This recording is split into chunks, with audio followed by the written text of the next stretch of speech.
Hello everybody, and welcome to Mr. Kane's Storytime. Do you like this sparkly hat I wore today? Trying to bring some color. A little bit of color into the background here. I'm so happy to have you all here today for Mr. Kane's Storytime. It is the very last day of April. And tomorrow begins a brand new month. It's the month of May, and we're ebbing closer and closer to summer, which is wonderful. Even though we have a mixed bag of the weather, some days are sunny and beautiful, other days they're wet, but also beautiful. Sometimes they get cool, as a reminder to all of us about how cold we can get with winter. But it is what it is, and so be present each day. Today is Thursday, April the 30th, 2020, and our last day of April. And I'm so glad that you're here. I just want to say that I want you to know that Miss Maureen and I would love nothing more than for all of us to be together. Sharing stories, sharing our learning, our curiosity, asking questions, helping out friends, having fun and adventures. But you know what? This is the next best thing. Plus, we have our daily Google Meets, which is pretty wonderful. I love being able to see you there. But let's get started, because I have another story I want to share with you today. We're all together again, we're here, we're here. We're all together again, we're here, we're here. And who knows when we'll be all together again. Tomorrow, for Circle Not Circle, which is also Friday, May the 1st, and our shares these days. So think about what you want to share, record the video, send to me on WhatsApp, and I'll post on the dojo. We're all together again, we're here, we're here. Right, let's get to our book today. It's called The Invisible Boy by Trudy Ludwig.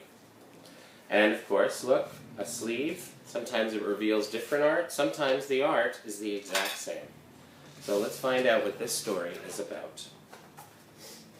What does it mean to be invisible? Can you tell me what you understand about that word? Can you see Brian, the invisible boy? Even Mrs. Carlotti has trouble noticing him in her classroom. She's too busy dealing with Nathan and Sophie. Nathan has problems with what Miss Carlotti calls volume control. He uses his outside voice inside too much. Sophie whines and complains when she doesn't get her way. Nathan and Sophie take up a lot of space. Brian doesn't. When the bell rings for recess, Mika and JT take turns choosing kids for their kickball teams. The best players get picked first. Then the best friends of the best players, and then the friends of the best friends, and only Brian is left, still waiting and still hoping. That happened to me when I was a kid. It didn't really feel so good, to be honest. JT glances in Brian's direction and just as quickly looks away. We've got enough players for each team. He tells the others, let's play ball. There's Brian walking off on his own. Seeing the way his body posture looks and the expression on his face, what emotion do you think Brian is feeling? Does he feel included? Or does he feel that he's been excluded? If you saw someone having that experience, how would you react? What if it happened to you? How would you feel? Something to think about. In the cafeteria, Madison and her friends talk about her birthday party. The rope swing over the pool was awesome, said JT. Yeah, so was the water slide, adds Fiona. That was the best pool party ever. I'm so glad you had fun, says Madison. Everybody did except Brian. He wasn't invited.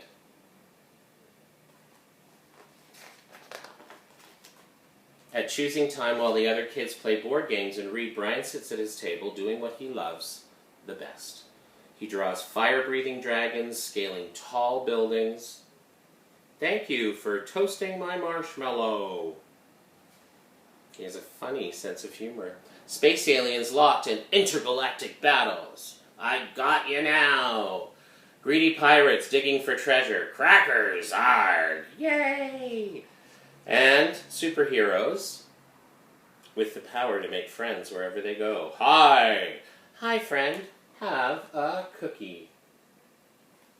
He's a talented artist. On Monday morning, Miss Carlotti introduces Justin, a new student to the class. Brian smiles shyly at him. Some of the other kids sneak looks at Justin, trying to figure out if he's cool enough to be their friend. They haven't quite made up their minds yet. Well, how could you make your mind up when you don't even know anything about Justin? It takes time to get to know somebody. At lunch, Madison and JT watch Justin eat with chopsticks. What's that? Asks Madison as she points at Justin's food. It's bulgogi. What? Bulgogi. It's Korean barbecued beef. My grandma made it for me. It's really good. Would you like to try some? There's no way I would eat boogergi. And the kids laugh, all of them, that is, except Brian. He sits there wondering which is worse, being laughed at or feeling invisible. I have a feeling that Brian really understands what Justin may be experiencing. The next day, when Justin goes to his cubby to put away his backpack, he notices a piece of paper with his name on it. Justin, I thought the bulgogi looked good. Brian, and look, he drew him a picture. With chopsticks. Yum. Brian has a kind heart. At morning recess, Brian finds a piece of chalk on the ground and starts drawing away. You're Brian, right? Yeah. Thanks for the note. Hey, Justin, Emilio calls out from the tetherball court. You're next! Sorry, I gotta go, says Justin. By the way, that's a really cool drawing, he adds before taking off. What are you beginning to notice about Brian? What's happening? Do you see anything different? In the very beginning, when we first saw Brian, let me see if I can go back. Do you see how he lacks color in comparison to the other children in this image? And when we look here, as he's interacting with Justin, what do you notice that's different? What do you think that means? What's the message? Back in class, Mrs. Carlotti asked the kids to team up in 2s or 3s for a special project. The kids scurry around the room to pair off. Brian heads towards Justin. I'm already with Justin, says Emilio. Find someone else. Brian looks at the floor, wishing he could draw a hole right there to swallow him up. Mrs. Carlotti said we can have up to 3 people in a group. We're only 2. Come on, Emilio, let him work with us. Okay, I guess. It sounds as though Justin has a kind heart as well. Mrs. Carlotti gives the class directions for the project. Your assignment is to work together to write a story about what you see in that photograph. Hey, that's kind of like our daily photos, right? Our daily videos where I ask you those 3 questions. What do you see? What do you know? And what are you wondering about?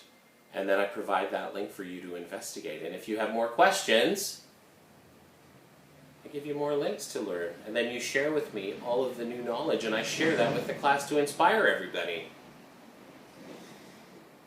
Use your imagination and have fun.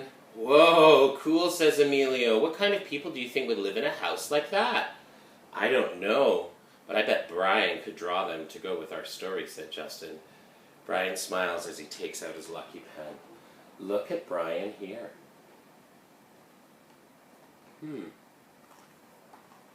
I don't know if Brian's so invisible anymore. What's happened that's caused that? Think about it. Look at this. They're laughing and working together. Whoa, look at this art. The crooked story we made up on the spot. What a great team. And by the looks of things, what a great group of friends. It's lunchtime again, Brian's least favorite part of the day. After 20 long minutes of kids talking and laughing with everyone else but him. Brian! He hears someone shout, Hey Brian, over here!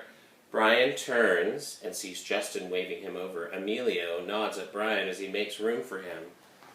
At the table, it looks like we've got friendship happening. Cookie?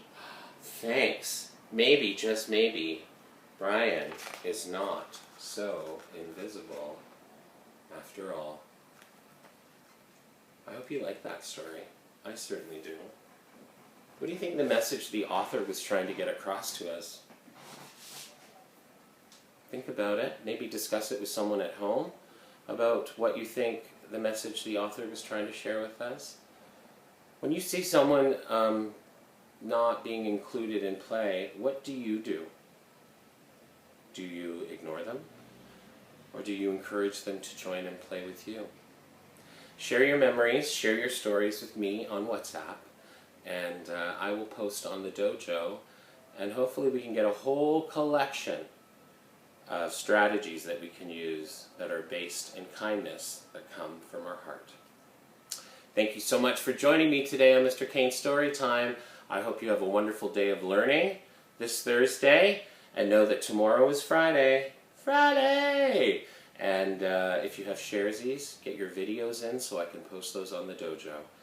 Thank you, friends, and I'm sending you a big virtual bear hug. And I'll see ya tomorrow. Bye, everybody.